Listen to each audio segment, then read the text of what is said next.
Emocionarse por casi todo, preocuparse por las cosas, grandes y pequeñas, sentir el peso de las injusticias, molestarse por casi nada, son circunstancias en las que prácticamente todos nos hemos visto. Pero hay personas especialmente sensibles. Vamos a hablar de esto con Marían Rojas, autora del libro Cómo hacer que te pasen cosas buenas, que ya es un bestseller. Marían, muy buenos días. Buenos días, Cristina. Efectivamente, estás hablando de un tema que es interesante y que muchos oyentes se van a sentir identificados. Y estamos hablando de... Sí, si te parece, vamos a escuchar a dos de ellos, porque me parece estupendo. Sí, porque hay dos personas que nos han descrito esta circunstancia. Yo me incluyo dentro de esas personas que tenemos exceso de sensibilidad. Percibimos cosas que los demás no ven, pero también por ello mismo sufrimos bastante. Los trucos son para nosotros, de tener mucho cuidado, porque cuando te quieren hacer daño saben por dónde entrarte. Las personas hipersensibles captan más el sufrimiento así como las alegrías. Creo que la manera de tratarlas es igual que cualquier otra persona, pero quizá extremando un poco la manera de decir las cosas, pausado, con buena intención, en un momento que la persona hipersensible esté tranquila. No sé si te responde a los pacientes que presenten estas altas sensibilidades, Marían. Efectivamente, estamos hablando del PAS, ¿no? Que es lo que se llama hoy en día la personalidad altamente sensible, descrita por Elaine Aron hace unos años. Y yo siempre le pregunto, ¿no? Cuando tengo un paciente delante le digo, ¿tú notas que te preocupas por los demás más de lo normal? ¿O buscas constantemente la tranquilidad y el sosiego? ¿O te alteran los lugares caóticos? ¿O percibes la realidad de forma intuitiva más profundamente que la gente que te rodea? Por ejemplo, estas son algunas de las cuestiones, ¿no? Y estos son algunos de los rasgos de las personas con PAS, con personalidad altamente sensible. Son personas que poseen un sistema nervioso más sensible y perciben con mayor intensidad los cambios y los detalles del entorno. Por ejemplo, un exceso de estimulación les puede perturbar profundamente. Y yo creo que, Cristina, este tipo de gente puede ser que hayan existido a lo largo de la historia y que siempre haya habido gente así, pero ahora ha salido a la luz y se ha estudiado más. Yo creo que se ha estudiado porque como vivimos en la sociedad más hiperestimulada de la historia, es más sencillo que los sentidos de ciertas personas se puedan saturar.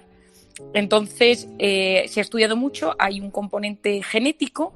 En el año 2015 en la Universidad de Columbia se estudió que son personas que tienen una mayor disponibilidad a la norepinefrina y esto hace que tengan mayor viveza perceptiva y sensibilidad emocional, y luego hay rasgos de personalidad que pueden surgir porque han sufrido en la infancia algún tipo de herida emocional, algún tipo de bullying, de acoso, que hace que sus sentidos se queden como más vivos, o simplemente puede ser que hayan desarrollado este tipo de personalidad porque tengan algo dentro de ellos que se desarrolle, que salga a la luz.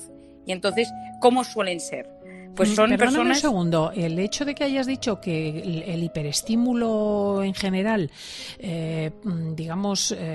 proporcione o propicie estas personalidades, nos hace pensar que estas se dan ahora más que antes. Bueno, lo que yo creo es que si tú lees historias de algunos poetas, de algunos artistas, porque ahora te explicaré que suele darse en personas muy creativas, claro, esta gente pues probablemente no sufría tanto, porque esta gente sufre ante el exceso de estímulos, de sufrimiento, de dolor, de noticias negativas.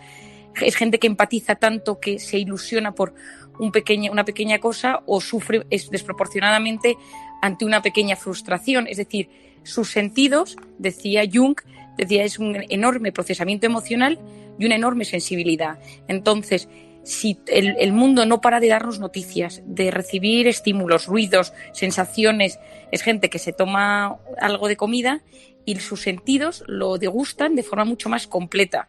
Y, por ejemplo, hay grandes chefs que pueden tener un PAS, o puede haber poetas con un PAS, o músicos con PAS, es decir, o artistas o arquitectos. Yo tengo una amiga que escribe poesía que tiene un PAS, tengo un amigo que es arquitecto que tiene un PAS. Es decir, suelen ser gente muy creativa porque tienen esas facultades más desarrolladas, porque su relación con la realidad es mucho más cercana, mucho más, lo captan todo. Y eso es un problema porque, claro, también se sufre mucho más, ¿entiendes? Es gente que incluso una medicación les hace más efecto que a una persona que no lo tiene. Entonces yo en este tipo de pacientes siempre doy dosis infantiles cuando tengo que dar una medicación para lo que sea, porque las medicaciones afectan más, tienen más efectos, pero también, por ejemplo, tienen más facilidad para sentirse cansados y agobiados. Tiene una cosa muy buena y es que tiene una gran empatía y se pone en el lugar del otro, pero en ellos gana siempre la parte del corazón, es decir, la parte de la cabeza cuesta más que sea la cabeza la que tome las decisiones, porque el corazón es el que está siempre tomando las decisiones. Uh-huh. Luego, ¿Y esto es una patología? ¿Hay que tomar medicinas? ¿Qué podemos hacer? No es una patología, es un rasgo de personalidad, y lo más importante es darse cuenta que uno lo tiene. Y muchos de los oyentes lo estarán escuchando y se darán cuenta y dicen, ay, pues yo me relaciono con esto, ¿no? Lo segundo es ver hasta qué punto esto te hace sufrir. Y hay libros, la propia Elena Aron, yo en el mío también describo un poco este asunto. Tiene un libro que lo explica y que detalla cómo hacerlo. Porque mucha gente con PAS tiene hijos con PAS, que es lo que se llaman los NAS, los niños de alta sensibilidad.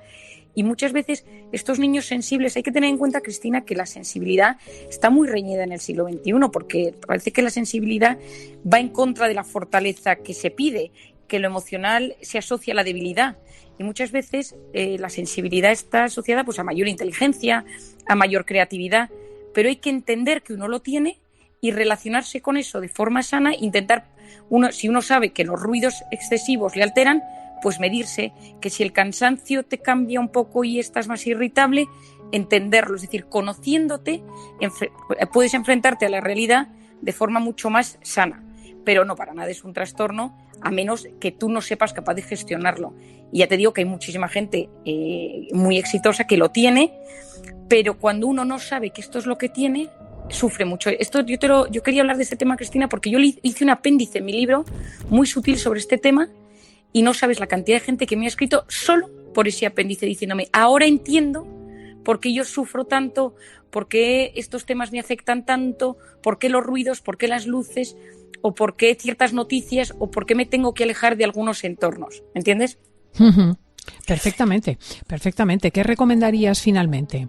Pues mira, yo lo que recomendaría es que los que sufran de esto que no se agobien, ¿no? Ya decías George Sand, que la cabeza busca, pero es el corazón el que encuentra. Y entonces, si tienes esa capacidad tan buena de intuir la realidad, que no la pierdas, ¿no?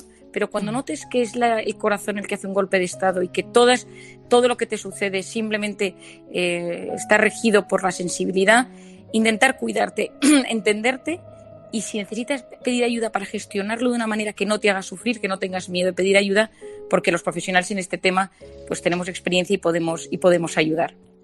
Marian Rojas Estapé nos ayuda cada sábado. Muchísimas gracias, amiga.